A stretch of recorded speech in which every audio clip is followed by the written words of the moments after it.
함께 하나님 말씀 보도록 하겠습니다. 오늘 우리에게 주시는 말씀 생명의 삶 140쪽에 있는 에스겔 46장 1절에서 15절까지 말씀입니다. 에스겔 46장 1절에서 15절까지의 말씀 우리 다 찾으신 줄 믿고 우리 한 목소리로 합독하겠습니다. 주 여호와께서 이같이 말씀하셨느니라. 안뜰 동쪽을 향한 문은 일하는 엿새 동안에는 닫되 안식일에는 열며 초하루에도 열고 군주는 바깥문 현관을 통하여 들어와서 문벽 곁에 서고 제사장은 그를 위하여 번제와 감사제를 드릴 것이요 군주는 문 통로에서 예배한 후에 밖으로 나가고 그 문은 저녁까지 닫지 말 것이며 이 땅 백성도 안식일과 초하루에 이 문 입구에서 나 여호와 앞에 예배할 것이며 안식일에 군주가 여호와께 드릴 번제는 흠 없는 어린 양 6마리와 흠 없는 순양 1마리라. 그 소재는 순양 하나에는 밀가루 한 에바요 모든 어린 양에는 그 힘대로 할 것이며 밀가루 한 에바에는 기름 한 흰씩이니라.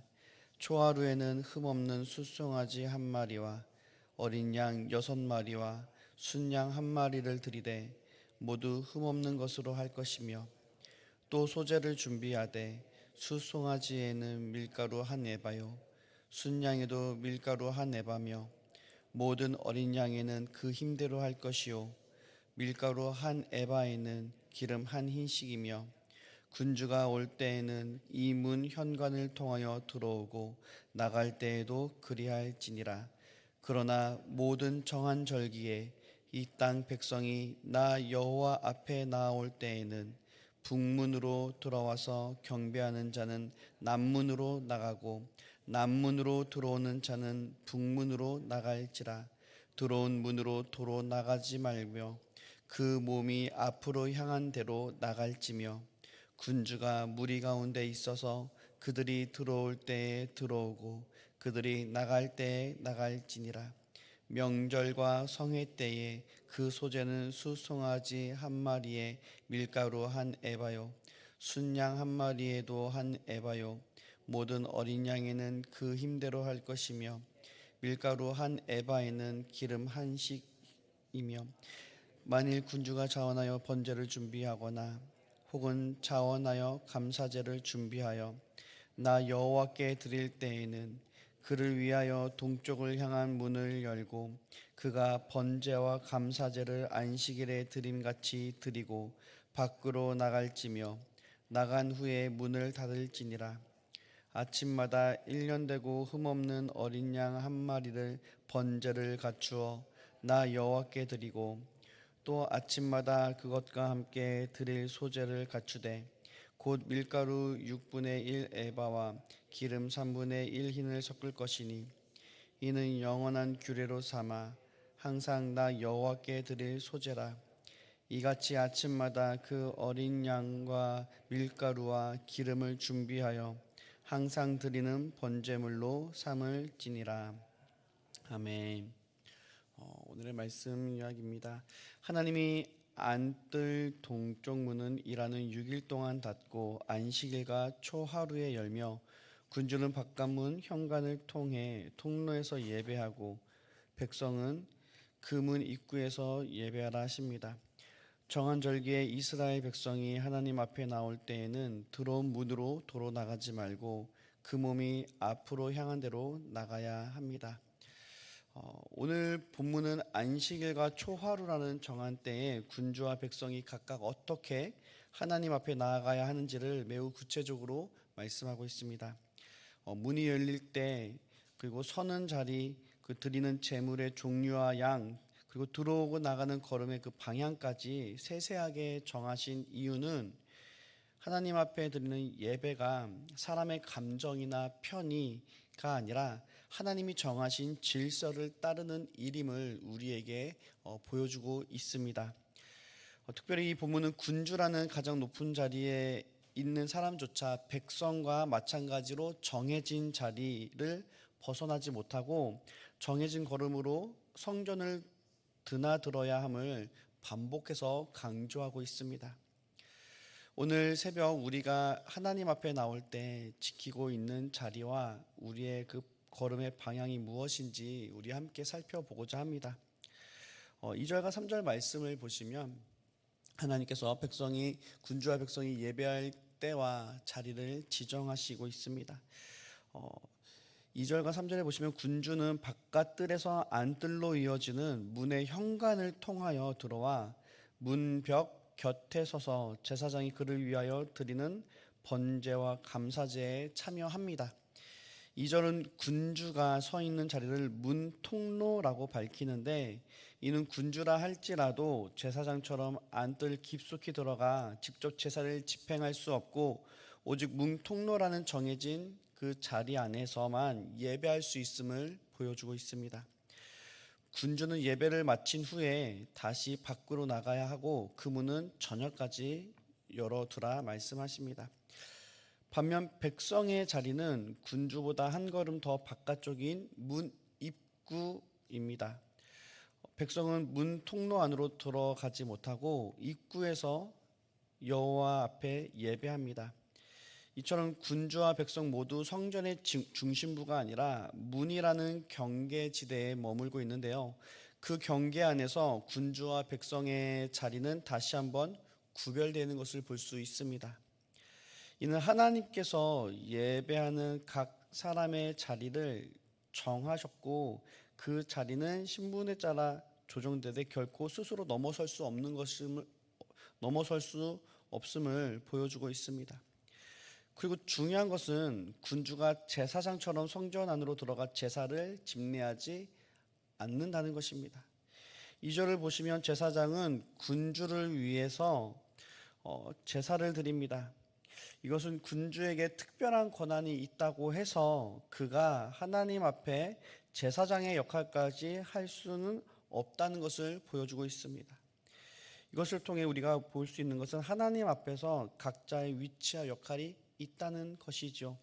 그리고 군주라 할지라도 하나님의 질서 아래 놓여 있는 예배자이라는 것입니다.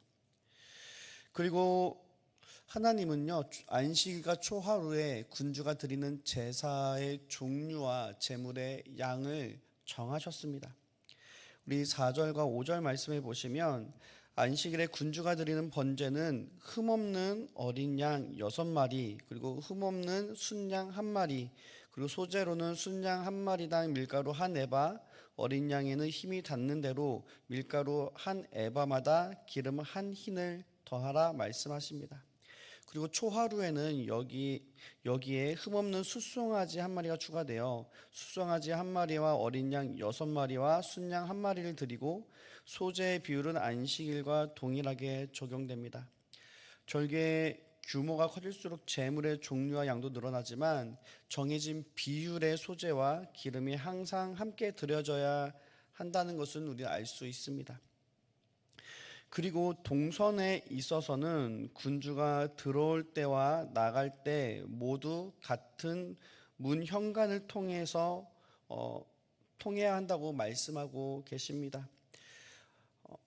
또 10절은 군주가 무리 가운데 있어서 백성이 들어올 때 함께 들어오고 백성이 나갈 때 함께 나가야 한다고 규정하십니다.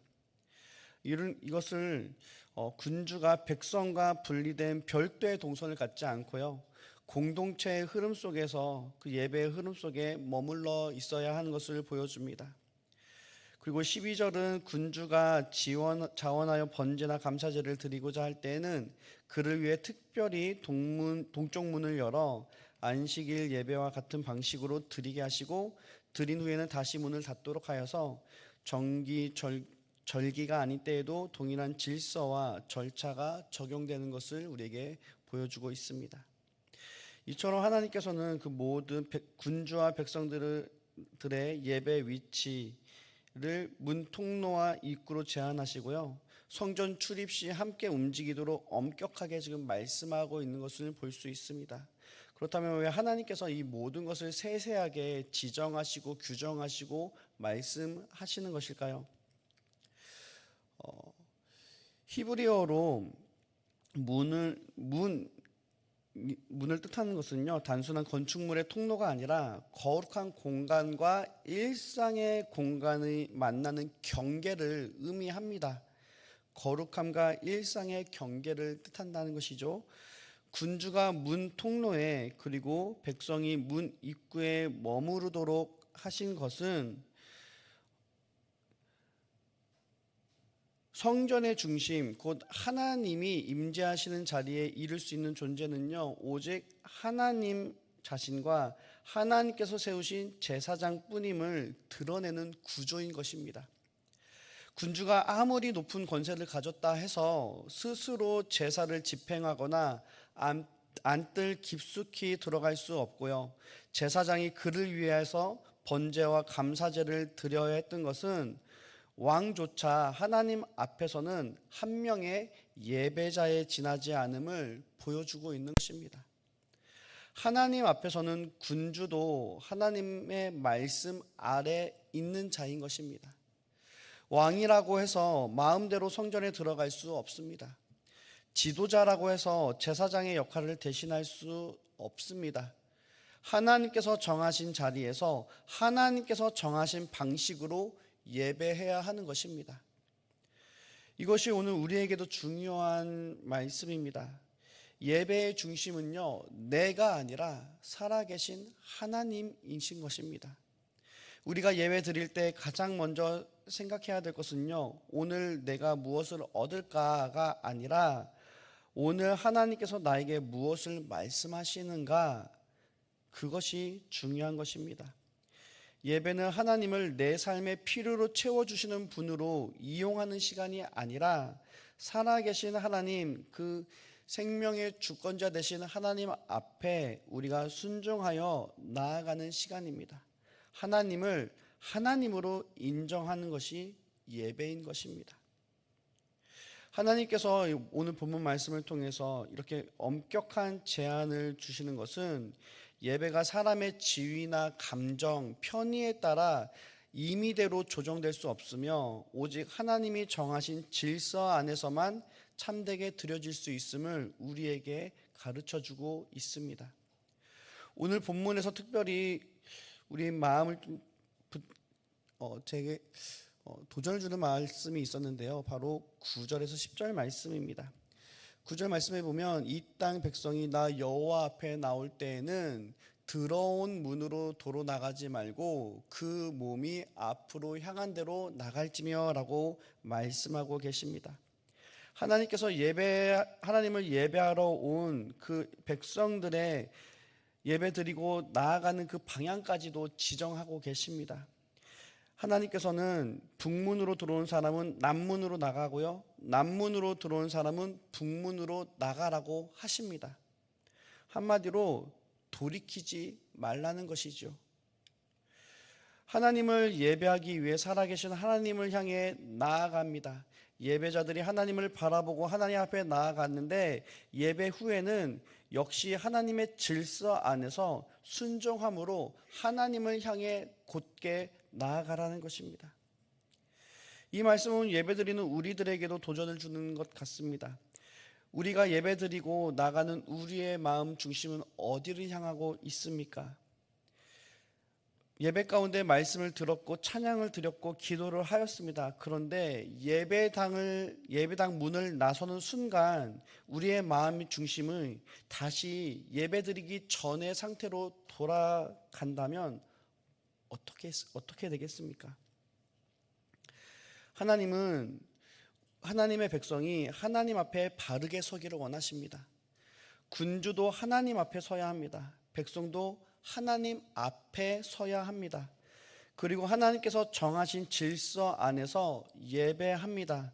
그리고 절길 때 백성들은 들어온 문으로 다시 돌아가지 않고 다른 문으로 곧게 나아갑니다. 예배를 드리고 난 우리는 우리의 마음 중심은 어디를 향해야 합니까? 과거를 향해 돌아가서는 안 됩니다. 우리가 하나님을 바라보고 하나님 앞에 곧게 우리의 삶의 중심이 나가야 될 줄 믿습니다. 오늘 새벽 하나님 앞에 나온 우리 모두가 예배하기 전의 모습에 머물지 않기를 바랍니다. 말씀을 듣기 전의 모습으로, 기도하기 전의 모습으로 머물지 않기 바랍니다. 오늘 하나님 앞에 예배했다면 하나님을 향하여 한 걸음 더 나아가실 수 있는 저와 여러분들 되어지길 원합니다. 하나님의 질서 가운데 하나님의 백성은 자기 마음대로 하나님께 나아가는 것이 아니라 하나님께서 정하신 방식과 때에 따라 하나님을 예배합니다. 우리의 마음, 우리의 중심, 오늘 하나님 앞에 더욱 드리며 돌이키지 않고 더욱더 하나님의 다스림 가운데 순종함으로 하나님의 나라, 그 은혜를 누리며 살아가실 수 있는 저 여러분 되시기를 주님의 이름으로 축복합니다. 오늘 이 말씀을 우리 삶에 적용하기를 원합니다. 나는 하나님의 질서 아래 나의 자리를 지키고 있는가 살펴보기를 원합니다. 본문에서 군주는 군주의 자리에서 예배하고 제사장은 제사장의 역할을 감당하고 백성은 백성의 자리에서 하나님께 나아갑니다. 이것은 우리에게 하나님께서 맡기신 자리의 중요성을 생각하게 합니다. 교회에서도 마찬가지죠. 누군가는 말씀을 전하고요, 누군가는 기도하고 찬양을 인도합니다. 또 누군가는 아이들을 가르치고요, 또 누군가는 식당 봉사를 합니다. 중요한 것은 다른 사람의 자리를 부러워하는 것이 아니라 하나님께서 나에게 맡기신 자리에서 충성하는 것입니다. 또한 나는 예배의 중심에 하나님을 모시고 있는가 살펴보기를 원합니다. 우리는 예배하면서도 쉽게 나 자신을 중심에 놓을 때가 많이 있습니다. 찬양이 내 마음에 들었는가, 설교가 나에게 은혜가 되었는가, 내가 원하는 대로 기도가 되었는가, 그 모든 거 예배 은혜 받았고 은혜된 그 예배 성공과 그거를 내가 기준이 돼서 내 잣대로 판단합니다. 내가 좋아하는 찬양을 했으면 이 찬양은 너무 은혜로웠다. 말씀도 마찬가지죠. 우리가 너무나도 쉽게 예배를 판단하고 있습니다. 그런데 중요한 것은요, 내가 원하는 대로 예배가 이루어졌는가가 아니에요. 예배를 받으시는 분은 누구십니까? 하나님이십니다. 말씀을 선포하라 하신 이는 누구십니까? 하나님이십니다. 우리의 찬양을 받으시는 분은 내가 아니라 하나님이십니다. 하나님이 되셔야 됩니다. 우리의 예배의 그 중심 속에 하나님 되심이 고백되어야 될 줄 믿습니다. 찬양이 나에게 낯선 찬양이일더라도 이 찬양의 고백이 하나님 앞에 올려지는 것을 기억하며 그 고백에 우리의 마음을 담아 드릴 때 하나님께서 우리의 찬양을 기쁘게 받으실 줄 믿습니다. 예배의 자리 가운데 말씀이 선포되어지는 시간 속에서도 내게 주시는 하나님의 명령, 하나님의 말씀임을 붙들고 그 말씀에 순종할 때 하나님께서 그 말씀대로 살아갈 수 있는 은혜와 능력을 우리 가운데 주시는 줄 믿으시기 바랍니다. 오늘 예배의 중심이 나에게서 하나님께로 옮겨줘야 될 줄 믿습니다. 그리고 마지막으로 오늘 나의 일상의 방향은 어디를 향하고 있습니까? 우리가 오늘 이 시간 우리가 살아계시는 하나님 앞에 나왔습니다. 오늘 이 시간 하나님의 뜻을 구하고 간구하며 나아가는 시간 가운데 하나님께서 우리의 삶의 걸음을 주장하시고 인도하여 주실 줄 믿습니다. 그렇다면 기도하기 전 상태로 돌아가는 것이 아니라 우리의 마음 중심이 더욱더 하나님을 향해 더욱더 가까이 나아가실 수 있는 저 여러분들 되어지길 원합니다. 세상이 자랑하는 헛된 것에 마음을 두지 않고 살아계신 하나님이 우리에게 주신 생명과 회복의 질서 가운데 곧게 나아가실 수 있는 저 여러분 되시기를 주님의 이름으로 축복합니다. 우리 함께 기도하겠습니다. 거룩하신 아버지 하나님, 오늘도 우리를 하나님 앞에 예배하는 자리로 불러주심에 감사합니다. 우리의 예배가 나를 위한 예배가 아니라 하나님을 하나님으로 높이는 참된 예배가 되게 하여 주시옵소서. 우리의 삶이 하나님의 말씀과 하나님의 그 질서 아래 놓여지게 하여 주시옵소서. 예배를 드리고도 이전의 모습으로 돌아가는 것이 아니라 말씀을 붙들고 주님을 향해 더욱더 믿음의 걸음을 내디딜 수 있도록 주님께서 우리의 마음을 주장하여 주시고 인도하여 주시옵소서. 오늘 하루 우리의 가정과 일터와 모든 삶의 자리에서 우리의 몸과 삶을 하나님께 드리는 거룩한 예배자로 살게 하여 주시고, 매일 아침 우리의 삶을 주님께 다시 올려드리길 원하오니 주인 되신 예수여, 우리의 삶을 받아주시고 우리의 삶을 주장하여 주시사 하나님의 나라를 누리며 하나님의 나라를 확장하며 살아가는 믿음의 삶을 살아갈 수 있게 하여 주시옵소서. 우리의 예배를 받으시는 우리 주 예수 그리스도의 이름으로 감사하며 기도하며 나아갑니다. 아멘.